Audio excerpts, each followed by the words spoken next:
निर्विघ्नं कुरु मे देव सर्वकार्येषु सर्वदा।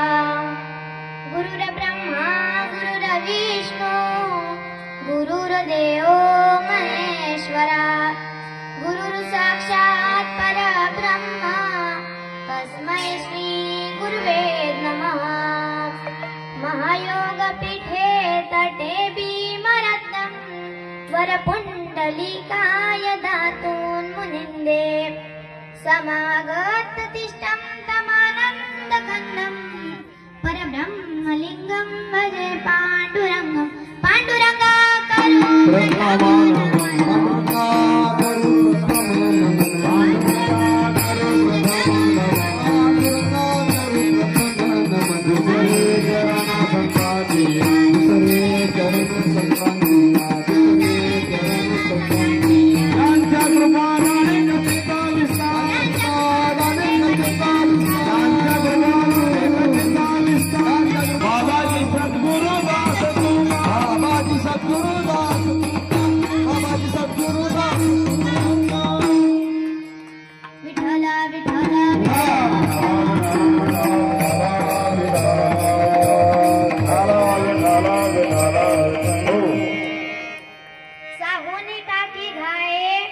पाषाण देवची झाला पाहे। तया आरती दृढ मन करी साधया कारण। बाणशास्त्र साहोनी गोळी शुराठाव उच्च स्थळी। तुका मने कीर्तन रूपी सेवे करता निवडलेला अभंग विश्वमान्य विश्वभूषण विश्वाधिकारी चिन्मय स्वरूप असणारे देहू निवासी महान भगवान भक्त वैराग्याचे महान विरू जगद्गुरु तुकाराम महाराज यांचा 4 चरणाचा अभंग असून तुकाराम महाराज सांगतात, टाकीचे घाव सहन करून दगड हा देवपणास आला। नवे तर देवपण मिळवण्याकरिता त्या दगडाला टाकीचे घाव सहन करावे लागतात। अभंगाचे पहिले चरण। त्याचप्रमाणे आपले कार्य साधण्याकरिता मन बळकट ठेवा। अभंगाचे दुसरे चरण। बाणशास्त्राचा घावा मोगळ्याचा मारा केल्याने शूराला उच्च पद्मे मिळते व प्रसंग वर्षात वीरमरणही प्राप्त होते। अभंगाचे तिसरे चरण। तुकाराम महाराज म्हणतात, सती ही गमन करताना अग्नीची पर्वा करत नाही, त्याचप्रमाणे साधकाने मोक्षरूप सहन करावे लागतात। अभंगाचे शेवटचे चरण। असा हा अभंगाचा सरळ अर्थ मी तुमच्या पुढे मांडला आहे।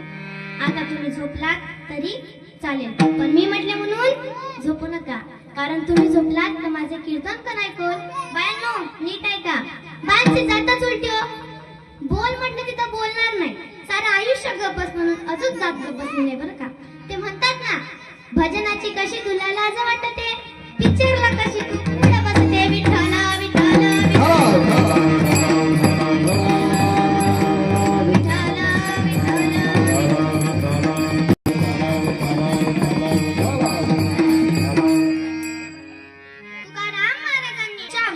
मनुष्य मात्राचा विचार केला तर मानवाचे 4 प्रकार पडतात। किती प्रकार पडतात?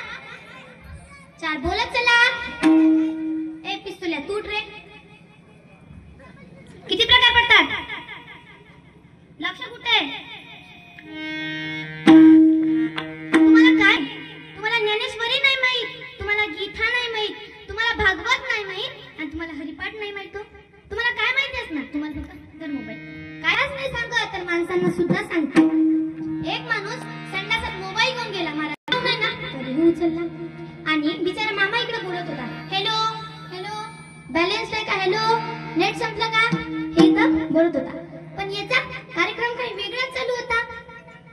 काय चालू होता? वेगळाच काहीतरी कार्यक्रम। मग तिथं थोडाच आवाज सुटला, मग त्याला समजलं याचा कार्यक्रम काय चालू आहे। विठ्ठल विठ्ठल विठ्ठल गीता घ्या तुम्ही, भागवत घ्या, माझी आई मला हरिपाठ वाचल्याशिवाय जेवायला देत नाही आणि तुम्ही मोबाईल बघितल्याशिवाय जेवण करत नाही, बरोबर नाही का? म्हणून आपण आपल्या खेळाला कळवू। किती प्रकार पडतात महाराज? 4। कुठले कुठले?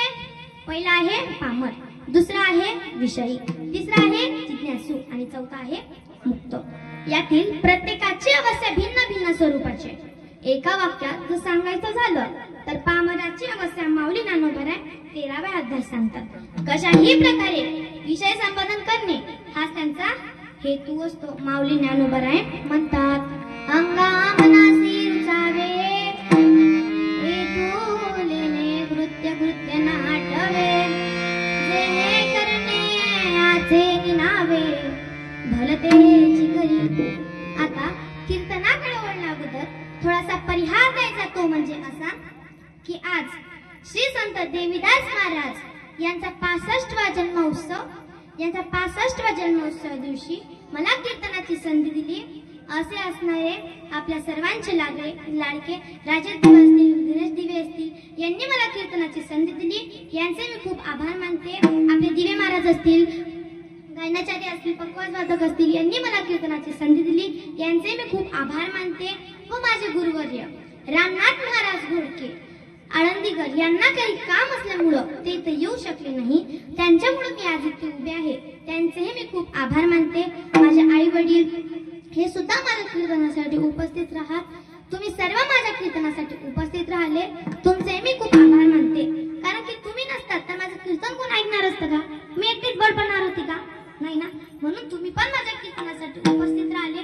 तुमचेही मनापासून आभार मानते व कीर्तनाला सुरुवात करते. विठ्ठल विठ्ठल